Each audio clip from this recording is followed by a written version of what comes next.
what is happening today is very complex. No, not really complex, but complex in the sense that I see so much weakness in the left, in the sense that they are not ready to rethink their hundreds-year-old presuppositions. For example, you know who is a very interesting figure for me? John Locke, the great British Enlightenment. You know that he supported the killing of Indians, whatever you call them, Native Americans. I hate the term Native Americans. You must have heard this old story by me.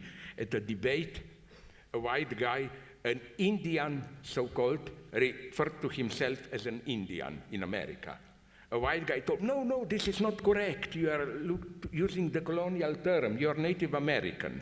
And the Indian answered him perfectly. He says,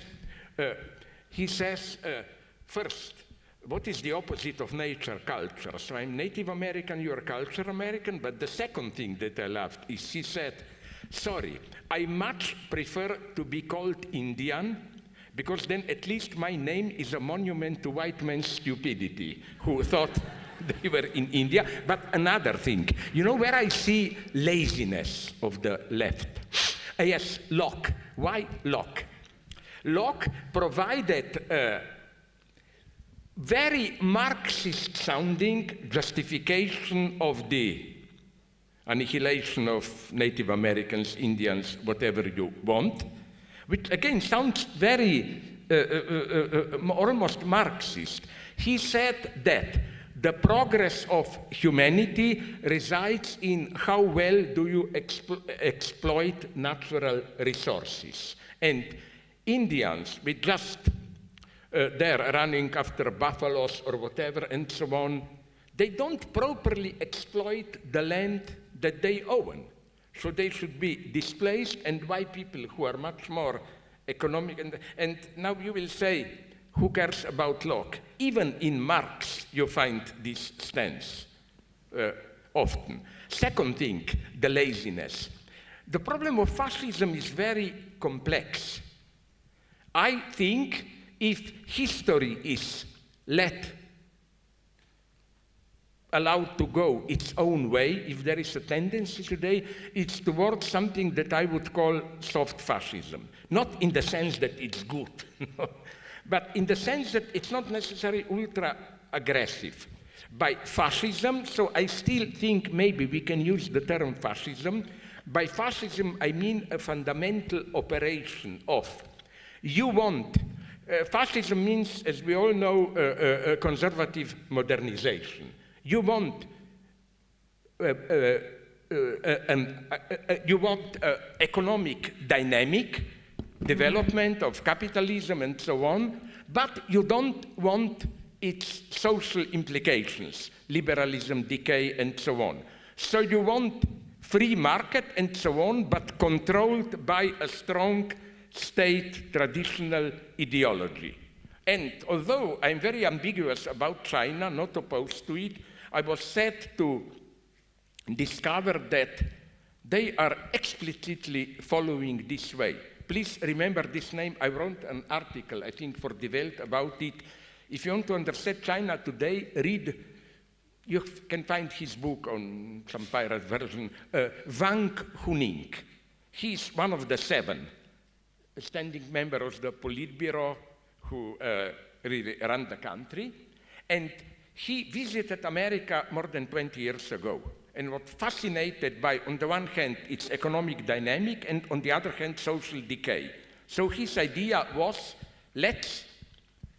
how can we get the good side without the bad side? And his solution is basically fascist.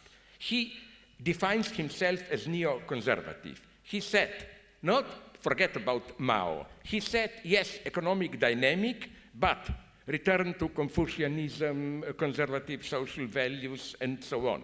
Now, as for, I cannot do Udi without a dirty joke, but it's not dirty joke, it's a fact. I recently, maybe we can learn something from ancient people. My God.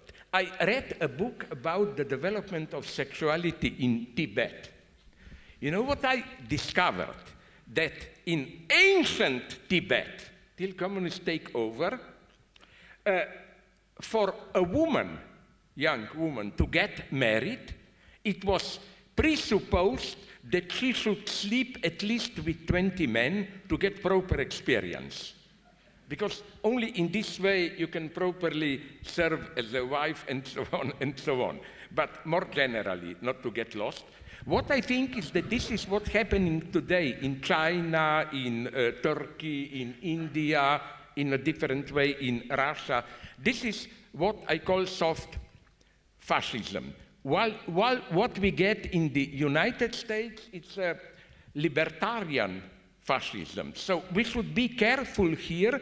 The leftist trap is, you see something really bad emerging now, and you say, oh, what was really bad in 20th century fascism, so let's call it fascism. No, it's much more complex. If we ignore this complexity, the consequences will be terrifying. For example, what really scared me in the last week is, you remember the big demonstrations in the United Kingdom?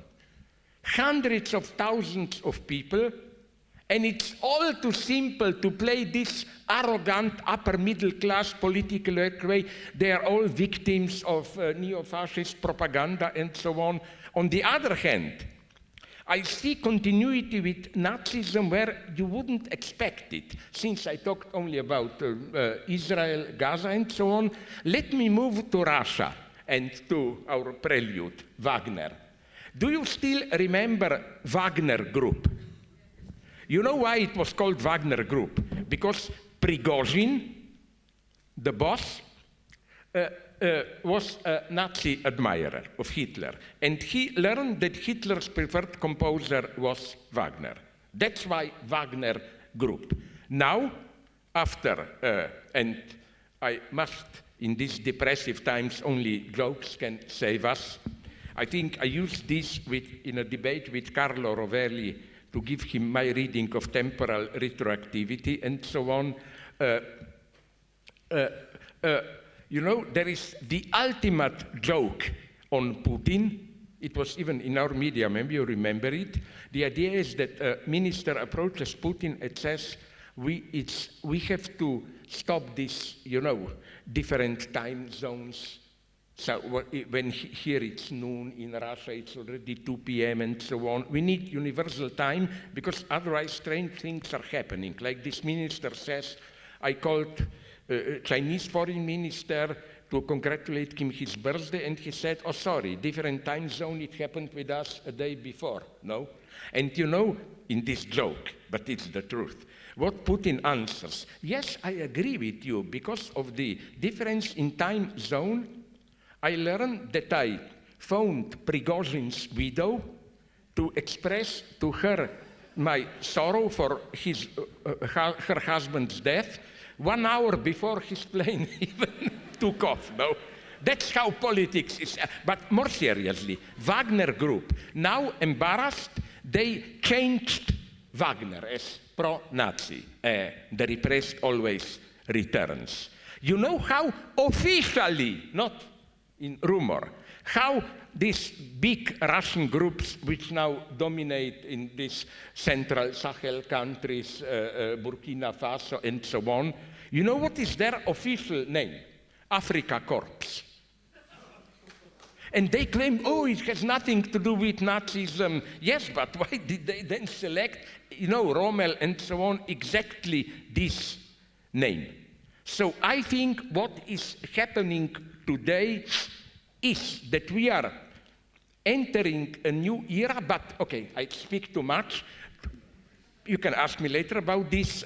You know why I'm nonetheless not a total pessimist? Because admit this, Israel, you told me this, and I know from my American friends, why, if they are so invincible, do those in power act in such a panicky way?